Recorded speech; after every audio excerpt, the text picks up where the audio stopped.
नमस्कार दोस्तों, study point classes Pushkar में आपका स्वागत है। आज हम पढ़ेंगे द्विगु और द्वंद्व समास के बारे में। देखिए, सबसे पहले हम पढ़ रहे हैं द्विगु समास। जिस क्रमधारय समास में पहला पद संख्यावाचक होता है और जिसे समुदाय यानी समाहार का बोध होता है उसे संख्या पूर्व पद क्रमधारय समास कहते हैं।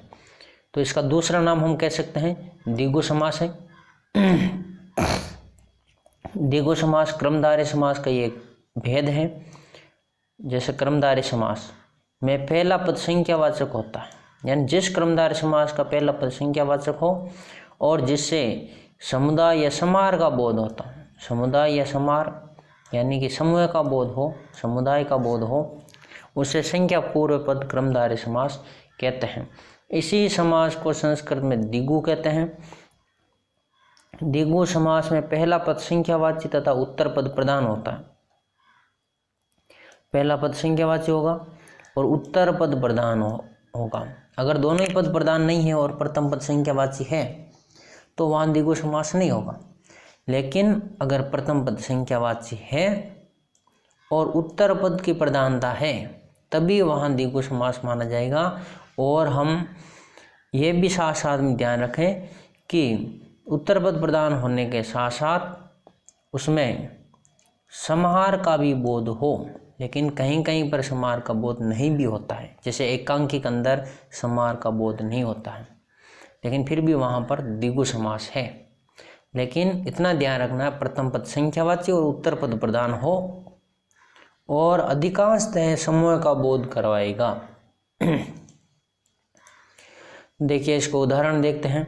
अष्टाध्यायी, अष्ट अध्यायों का समूह, यहाँ पर समूह का बोध करवा रहा है।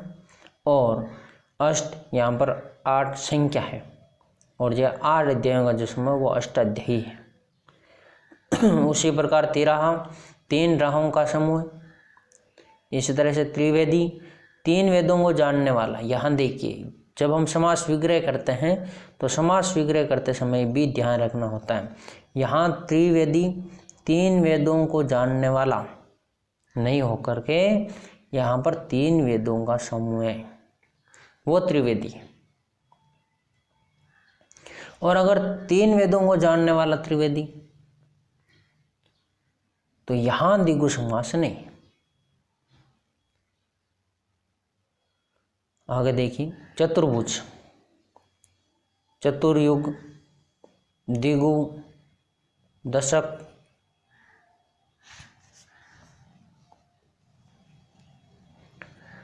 दोपहर, दोलड़ा, पंचेरी, पंचवटी, पंचपात्र, ये यहाँ पर हमने शब्द लिए हैं। एक शब्द और है, वो है शतरंग। तो देखिए, चतुर्भुज 4 भुजों से युक्त, चतुर्युग 4 युगों का समूह, द्विगु 2 गौं यानी कि शब्दों का समूह, दशक 10 वर्षों का समूह, दोपहर 2 प्रहर के बाद का समय यानी कि 2 पहर का समूह भी कह सकते हैं इसको। 2 पहर, 2 पहर यानी 2 पहरों का समूह, 2 लड़ा 2 लड़ियों से युक्त, पंचेरी 5 शेरों का समूह, पंचवटी 5 वटों का समूह, पंचपात्र 5 पात्रों का समूह, शतरंग 7 रंगों का समूह। यहाँ पर देखिए, इसमें विशेषण विशेष संबंध भी पाया जाता है, लेकिन विशेषण हमेशा संख्यावाची होगा। यानी विशेषण विशेष संबंध है और संख्यावाचक विशेषण होगा, यानी संख्याओं का बोध कराने वाला विशेषण होगा, तभी यहाँ पर द्विगु समास माना जाएगा। तो देखिए, चतुर्भुज यहाँ पर 4 संख्या विशेषण के रूप में ही है और किसकी विशेषता बता रही? भुजों की, इसलिए विशेष्य भुजें और 4 विशेषण हैं। चतुर्भुज का होगा 4 भुजों से युक्त या 4 भुजों का समूह। चतुर्युग 4 युगों का समूह है। तो यहाँ पर 4 और 4 विशेषण के रूप में और युग विशेष्य के रूप में आए हैं। और युग ही प्रधान है इसलिए क्योंकि युग उत्तर पद है और उत्तर पद की विशेषता बताने के लिए जो विशेषण 4 आया है, इसलिए युग यहाँ पर प्रधान है। युग पर पूरा अर्थ अवलंबित होता है। विभक्तियाँ युग पर निर्भर करती है, इसलिए युग यहाँ प्रधान है। दिगु, दो गौं यानी कि शब्दों का समूह। दिगु का होगा दो गौं का समूह यानी कि दो शब्दों का समूह। दशक, 10 वर्षों का समूह। दोपहर, दो प्रहर के बाद का समय। दो लड़ा, दो लड़ियों से युक्त। पंचशेरी, 5 शेरों का समूह। पंचवटी, 5 भट्टों का समूह। पंचपात्र, 5 पात्रों का समूह। शतरंग, 7 रंगों का समूह। तो यहाँ पर समूह का बोध हो रहा है और प्रथम पद संख्यावाची है और विशेषण के रूप में आया हुआ है। और यहाँ सभी उदाहरण हम देख रहे हैं उत्तर पद प्रधान है, इसलिए यहाँ पर द्विगु समास होगा। द्विगु समास को हम पहले भी पढ़ चुके हैं क्रमधारय समास के भेद के रूप में। अब हमने इसको अलग से विस्तार से पढ़ा है। अब हम द्विगु समास के आगे द्वंद्व समास के बारे में चर्चा करेंगे। तो देखिए अगला समास है द्वंद्व समास। इसमें दोनों ही पद प्रधान होते हैं, यानी कि जिस समास में दोनों पद प्रधान हो वहाँ द्वंद्व समास होता है। यानी इस समास में समस्त पद के दोनों पद प्रधान होते हैं। जो समस्त पद है यानी समस्त पद समास प्रक्रिया में जो नया पद प्राप्त होता है उसे हम समस्त पद कहते हैं। और उस समस्त पद के दो पद होते हैं, एक तो उत्तर पद, एक पूर्व पद होता है, दूसरा उत्तर पद होता है। तो जो पूर्व पद और उत्तर पद है, अगर दोनों ही पद प्रधान होते हैं तो वहाँ पर द्वंद्व समास माना जाता है। समस्त पद का विग्रह करने पर बीच में और, एवं या फिर या शब्द लगाना पड़ता है। एक और भी योजक है, या का भी होता है, या भी आता है। और, एवं, या, इन 3 योजक जो शब्द हैं ये लगाने पड़ते हैं। इसमें दोनों को मिलाते समय मध्य स्थित योजक लुप्त हो जाते हैं और जब इनका समास किया जाता है और समस्त पद बनाया जाता है तो ये योजक चिन्ह है वो लुप्त हो जाता है। और जब समास विग्रह किया जाता है तो इन योजक शब्दों को लगाना पड़ता है। आगे देखेंगे, जैसे माता और पिता का समस्त पद होगा माता पिता। इसी तरह से द्वंद्व समास 3 प्रकार का होता है, इतरेतर द्वंद्व, समाहार द्वंद्व और वैकल्पिक द्वंद्व।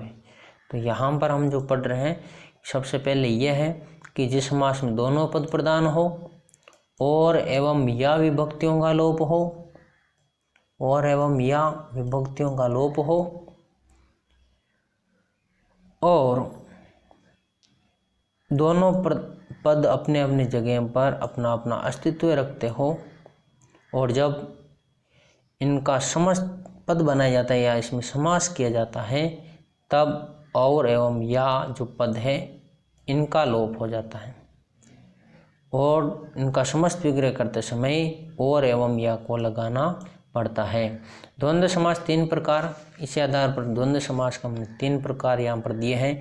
पहला है इतरेतर द्वंद्व समास, दूसरा है समाहार द्वंद्व समास, तीसरा है वैकल्पिक द्वंद्व समास। तो इन तीनों द्वंद्व समास के बारे में हम चर्चा कर रहे हैं। पहला है इतरेतर द्वंद्व, जिस समास के समस्त पद में और, एवं तथा आदि योजक समुच्चय बोधक शब्दों का लोप हो उसे इतरेतर द्वंद्व समास कहते हैं। जैसे भाई बहन, भाई और बहन। तो यहाँ हम देख रहे हैं इतरेतर जो द्वंद्व समास है, इसमें देखिए जिस समास में के समस्त पद में और, एवं तथा आदि योजक यानी जो समुच्चय बोधक अव्यय है, जब समुच्चय बोधक अवयवों का लोप हो तो उसे हम इतरेतर द्वंद्व कहेंगे। जैसे भाई बहन, भाई और बहन। दूसरा है समाहार द्वंद्व। समाहार का अर्थ है समूह, समाहार का अर्थ होता है समूह। जिस द्वंद्व समास में उसके समस्त पदों के अर्थ के अतिरिक्त उसी प्रकार का और भी अर्थ सूचित हो, यानी कि जो समस्त पद है उस समस्त पदों के अर्थ के अतिरिक्त उसी प्रकार का और भी अर्थ सूचित होता है, अर्थात और समुच्चय बोधक से जुड़े होने पर भी अलग अलग अस्तित्व न रखें। यानी और समुच्चय बोधक से जुड़े हुए हैं लेकिन अलग अलग अस्तित्व नहीं रखता हो, एक दूसरे पर निर्भर हो नहीं रखे बल्कि समूह का बोध कराएं तो उसे समाहार द्वंद्व कहेंगे। यानी कि दोनों मिलकर के एक समूह का बोध करवाएंगे तो वो संहार द्वंद्व होगा। जैसे यहाँ उदाहरण है कूड़ा कचरा, तो कूड़ा को अलग रखें या कचरा को अलग रखें तो इसका कोई अर्थ नहीं निकलेगा। दोनों मिलकर के आपके एक अर्थ का बोध करवाएगा, कूड़ा और कचरा। कूड़ा कचरा, कूड़ा और कचरा, और जो समुच्चय बोधक अव्यय है ये लुप्त भी रह सकता है और प्रकट भी रह सकता है, लेकिन यहाँ पर कूड़ा कचरा का कूड़ा कचरा आदि, यानी कूड़ा और कचरा दोनों, तो दोनों का एक विशेष अर्थ हो रहा है। कूड़ा कचरा, यहाँ पर जो अपशिष्ट पदार्थ है उनका ये गोत्य करवा रहा कूड़ा कचरा, दोनों शब्द मिलकर के एक अर्थ जो कि अपशिष्ट पदार्थ है उनका बोध करवा रहे, तो ये संहार द्वंद्व होगा। अलग अलग अस्तित्व है फिर भी दोनों मिलकर के एक अर्थ का गोतक है, इसलिए यहाँ पर संहार द्वंद्व में आपके और समुच्चय बोधक से जुड़े होते हैं लेकिन अलग अलग अस्तित्व नहीं रखें, दोनों मिलकर के समूह का बोध कराएं तो उसे हम संहार द्वंद्व कहेंगे। तो यहाँ देखिए इतरेतर द्वंद्व में क्या होता है कि और एवं तथा आदि जो योजक जोड़ने वाले जो शब्द हैं इनसे ये जुड़े रहते हैं। जैसे भाई बहन, भाई और बहन, यहाँ पर कूड़ा और कचरा नहीं होगा, और यहाँ पर जो अयावा है वो इनके समुच्चय बोधक अव्यय के रूप में नहीं आया हुआ है। एक कूड़ा के अतिरिक्त और भी होने का बोध करवा रहा है, तो कूड़ा और कचरा, तो इसका होगा कूड़ा कचरा आदि। यहाँ हम देख रहे हैं इतरेतर समास के अंदर जिस समास में समस्त पद में और एवं तथा, तो यहाँ हम देख रहे हैं और तथा एवं आदि योजक चिन्हों से जब जुड़ा रहते हैं तो वहाँ पर इतरेतर द्वंद्व समास होगा।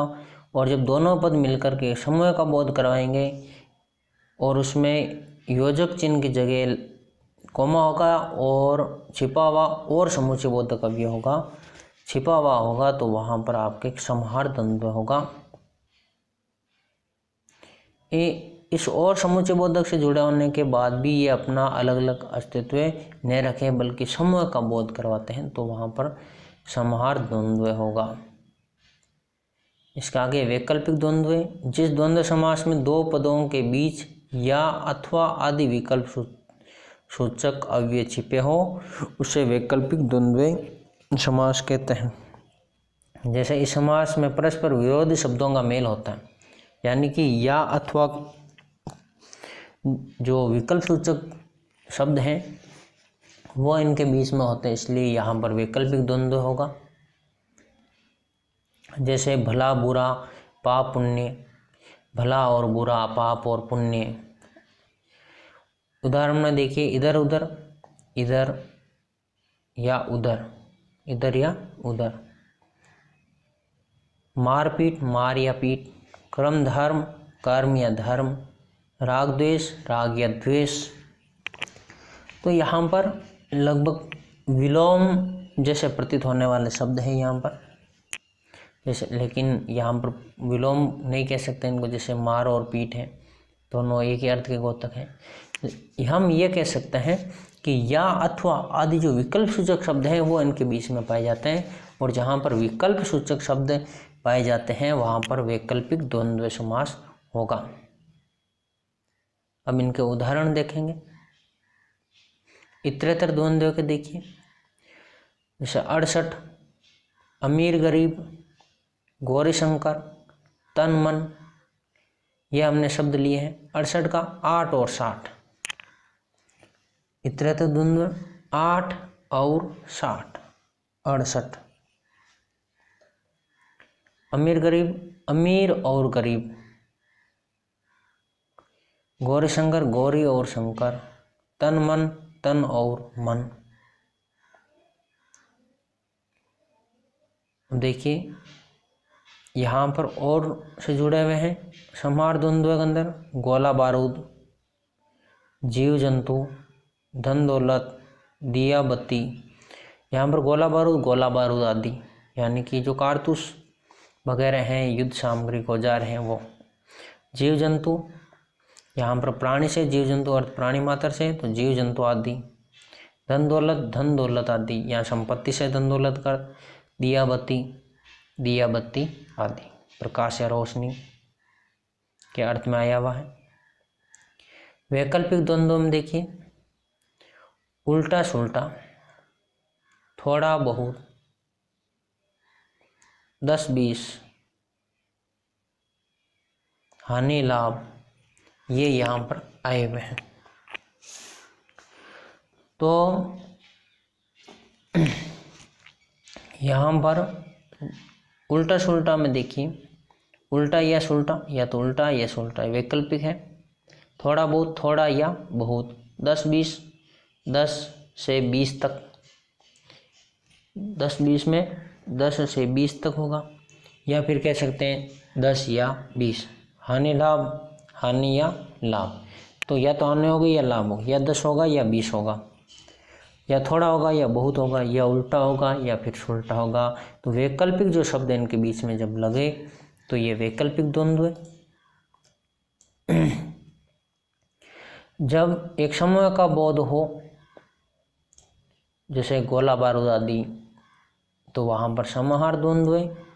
इतरेतर द्वंद्व में जो आपके और का बोध करवाए, जुड़ने का बोध कराए, 68, 8 और 60, 68 में इतरेतर द्वंद्व होगा। अमीर गरीब, अमीर और गरीब, गौरी शंकर, गौरी और शंकर, तन मन, तन और मन, यहाँ पर इतरेतर द्वंद्व है। ये समाहार का बोध कराए, इसलिए समाहार द्वंद्व है। और ये विकल्प सूचक शब्द आए हुए इनके बीच में, तो ये वैकल्पिक द्वंद्व है। तो ये आज हमने द्विगु और द्वंद्व समास पढ़ा। आज के लिए इतना ही। बहुत बहुत धन्यवाद।